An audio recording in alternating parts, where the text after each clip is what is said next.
Salmos de número 51, o versículo de número 9 até o versículo aí de número 12, o texto diz assim: esconde a tua face dos meus pecados e apaga todas as minhas iniquidades. Cria em mim, ó Deus, um coração puro e renova em mim um espírito reto. Não me lances fora da tua presença e não retires de mim o teu Espírito Santo. Torna a dar-me a alegria da tua salvação e sustém-me com um espírito voluntário.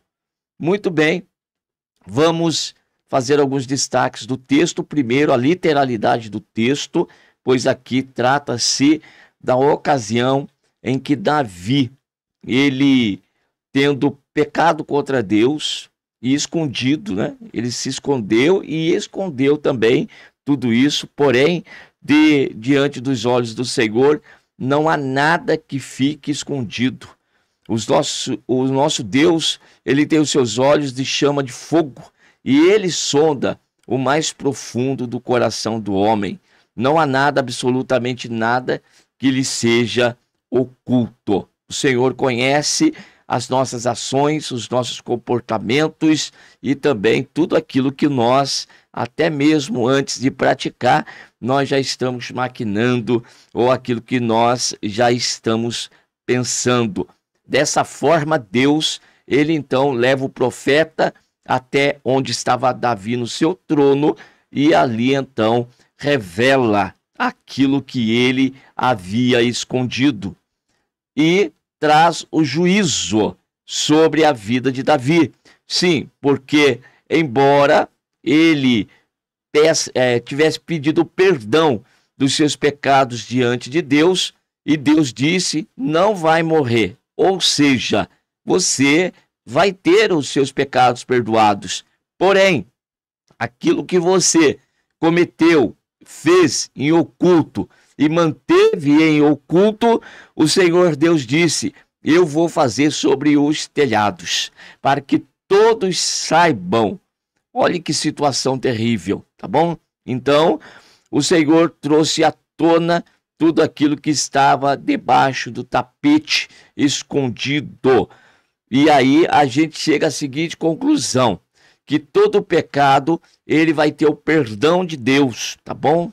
Pecado fora aquele, né, que Jesus disse que não existe o perdão, que é o pecado, a blasfêmia contra o Espírito Santo do Senhor. Mas isto é assunto para outro momento. Mas, no demais, os pecados, ele tem aí o seu perdão. No entanto, nós devemos sempre estar atento que as consequências do pecado, desses você não pode se livrar, eu não posso me livrar. Por isso, vamos pensar bem, vamos analisar a situação, vamos pedir graça ao Senhor, vamos pedir socorro a Deus para que nós não venhamos pecar contra Deus. Não vamos pecar, porque com certeza a semente que foi lançada, ela vai produzir o seu fruto e nós vamos ter que colher desse fruto de cuja semente nós plantamos. Então, pecado tem perdão, mas as suas consequências você tem que sofrer. Então, aqui, Davi agora, ele está diante do Senhor Deus, rogando ao Senhor, pedindo misericórdia a Deus, pois de tudo que o Senhor teria de fazer, uma coisa Davi, ele não gostaria de perder. Ele não queria perder de forma alguma. Ele não ficou preocupado com seu reino, ele não ficou preocupado com a sua riqueza, ele não ficou preocupado com o seu status, não. Mas ele tinha a preocupação com algo que para ele, desde muito jovem, era o de mais importante na sua vida. E é exatamente isto que vai salvá-lo, que vai mantê-lo de pé, que é o desejo de estar na presença de Deus. A presença de Deus para Davi, ela era imprescindível para a sua jornada e para a sua caminhada. Ele tinha prazer em estar diante do Senhor. Por isso, ele não queria perder a alegria da salvação. E no verso de número 9, que eu li então no texto agora, esconde a tua face dos meus pecados e apaga todas as minhas iniquidades. Ora, como que Deus vai fazer isto com o homem? Como vai se dar esse processo? Visto que o homem, ele já tem a sua natureza caída, a sua natureza pecaminosa, o pecado até então é inerente ao ser humano, e o próprio Davi sabe, e ele diz para Deus que o Senhor, Davi, já foi gerado em iniquidade, tá certo? Então a estrutura dele é inclinado a essas coisas, e ele roga a Deus pela sua misericórdia. Ele pede uma mudança, ele pede uma transformação, porque ele não tem prazer no pecado. Embora pecador, mas o seu prazer não está no pecado. O seu prazer está em agradar a Deus. E ele, nessa oração, rogando ao Senhor, pedindo a Deus para esconder a face dos seus pecados e apagar então todas as suas iniquidades, porque esta é a única condição do homem se apresentar diante de Deus e ser aceito pelo Senhor. Fica claro aqui que o homem que peca, este vai ser banido da presença de Deus. E esta é a diferença entre aquele que é justo e aquele que é ínico. Porque aquele que comete iniquidade, ele, embora tenha conhecimento da importância da presença de Deus, ele até já tenha usufruído da presença do Senhor, experimentado a graça de Deus, mas ele tem prazer em cometer o pecado. Este não pode ficar na presença do Senhor, porque a presença de Deus não é o mais importante para ele. O mais importante para ele, o que ele valoriza, é a sua vida pecaminosa. É viver no erro, é viver falhando, é viver ofendendo a santidade de Deus. Porque o pecado é ofensa à santidade do nosso Deus. Agora, o justo, embora pela sua natureza ele seja inclinado ao mal, e às vezes por uma falta de vigilância, ele erra, ele falhe, mas o seu prazer não está aí. O seu prazer é a presença de Deus. E ele, embora na iminência de perder essa presença, ele vai chorar amargamente diante de Deus, pedindo a sua graça e a sua misericórdia. E o Senhor vai ouvir a oração de Davi. Davi, ele vai ser perdoado por Deus. E nesta oração aqui que ele faz, nos deixa aqui como até o Senhor faria uma obra na vida do homem na terra, para que este pudesse ter acesso a essa presença extraordinária, a esse lugar de paz, a esse lugar de refrigério para a nossa alma.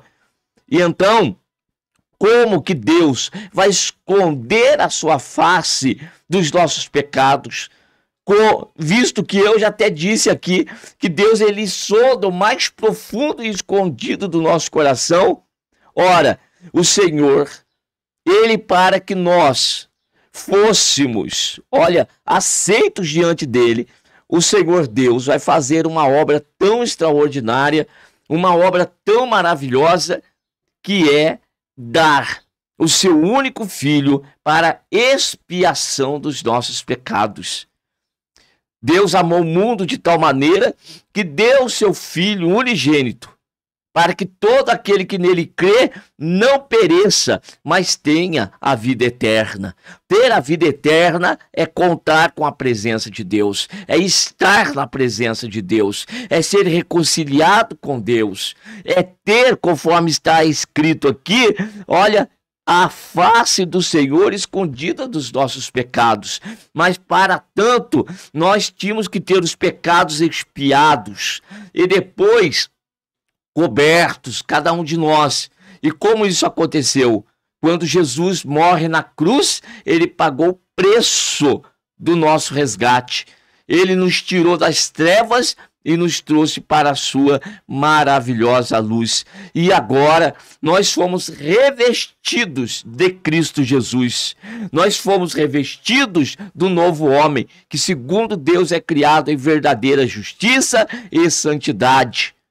Eu continuo sendo um homem pecador, mas agora eu estou coberto pelo sangue de Jesus Cristo. Isto aqui, o meu pecado agora, está escondido da face do Senhor, e as minhas iniquidades pela morte de Cristo na cruz foram apagadas. E eu tenho acesso até a presença de Deus Pai, por meio de Cristo Jesus, nosso Senhor, que disse: eu sou o caminho, eu sou a verdade e eu sou a vida, e ninguém vem ao Pai senão por mim.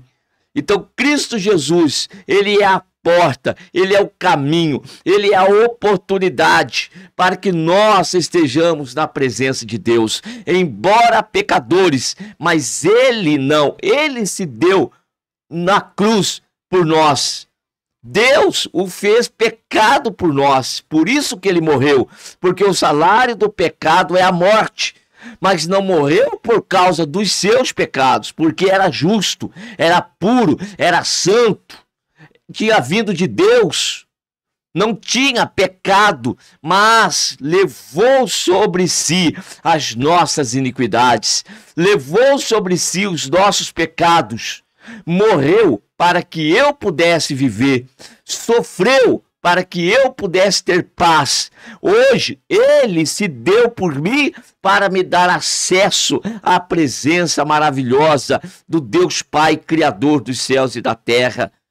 Então o Senhor escondeu em Cristo Jesus os meus pecados, apagou por meio da morte de Cristo todas as minhas iniquidades. E na oração de Davi, no verso 10, cria em mim, ó Deus, um coração puro e renova em mim um espírito reto. Em Cristo Jesus, nós renascemos. Em Cristo Jesus, nós ressuscitamos. E Paulo, escrevendo aos Filipenses, diz que aquele que começou em nós a boa obra, ele é poderoso para aperfeiçoar esta obra até aquele grande dia. O Senhor, por meio de Cristo e agora do seu Espírito Santo que nos foi dado, ele está operando em nós essa obra, criando em nós o coração puro e renovando em nós um espírito reto, para que nós possamos adorá-lo em espírito e em verdade. Somente por meio de Jesus Cristo, somente por meio do entendimento dessa entrada pela fé a esta graça que é Cristo Jesus, nós temos então esta condição de uma nova criatura. É por isso que Paulo, na sua segunda carta aos Coríntios 5,17, vai dizer que aquele que está em Cristo, nova criatura é. As coisas velhas se passaram, eis que tudo se fez novo. Tudo que é do velho homem ficou para trás. Agora, nova criatura, criados por Deus em Cristo para as boas obras. Somos feituras suas, criados. Isso está escrito lá na carta de Paulo aos Efésios. Criados para as boas obras. Então, quando nós erramos, quando nós falhamos, pois não há homem que não erre, que não peque, nós recorremos a Cristo Jesus, nosso Senhor. E daí então nós temos os nossos pecados perdoados. Davi disse: não me lances fora da tua presença e não retires de mim o teu Espírito Santo. Torna a dar-me a alegria da tua salvação e sustém-me com um espírito voluntário. Jesus, depois que ressuscitou, subiu aos céus e cumpriu uma promessa feita de que enviaria sobre nós o Espírito Consolador, um Espírito que o mundo não conhece nem pode conhecer, mas nós conhecemos, disse Jesus, porque estava conosco e habitaria em nós, e está agora em nós, pois foi derramado sobre nós o Espírito Consolador, o Espírito da verdade, e este Espírito agora em nós, quando nós não temos condições de orar, não temos condições de nos expressar diante de Deus. Ele, com gemidos inexprimíveis, ele intercede por nós diante do trono da graça. E nós somos então favorecidos. Que obra extraordinária! Este é o grande amor de Deus. Deus deu seu Filho Jesus Cristo para morrer por nós na cruz, para ali pagar o preço do resgate, para ali apagar os nossos pecados e, na sua morte, sepultar o velho homem e ao terceiro dia ressuscitar. E todos aqueles agora que têm fé nele, ressuscitaram com ele. E Deus nos fez assentar nos lugares celestiais em Cristo Jesus. Em Cristo nós estamos guardados. Em Cristo nós estamos protegidos. Em Cristo nós estamos, olha aí, refugiados ali na presença de Deus. Vamos valorizar isto. Vamos dar valor a essa obra que o Pai realizou, dando seu Filho. E o seu Filho nos deu do seu Espírito. E habita em nós, e intercede por nós e nos ajuda. Que nós venhamos pedir ao Pai que Ele venha renovar todos os dias este propósito no nosso coração. Cria em mim, ó Deus, um coração puro e renova em mim um espírito reto. Para quê? Para que eu possa ser mantido na sua presença, diante dele, e possa adorá-lo em espírito e em verdade. E todas as vezes que eu me apresentar, ele me receba. E todas as vezes que eu trouxer a minha oferta, o meu sacrifício de louvor e de adoração, ele seja aceito. E assim a graça cada vez mais seja derramada sobre a minha vida e nós possamos viver alegres na presença do Deus Todo-Poderoso. Amém.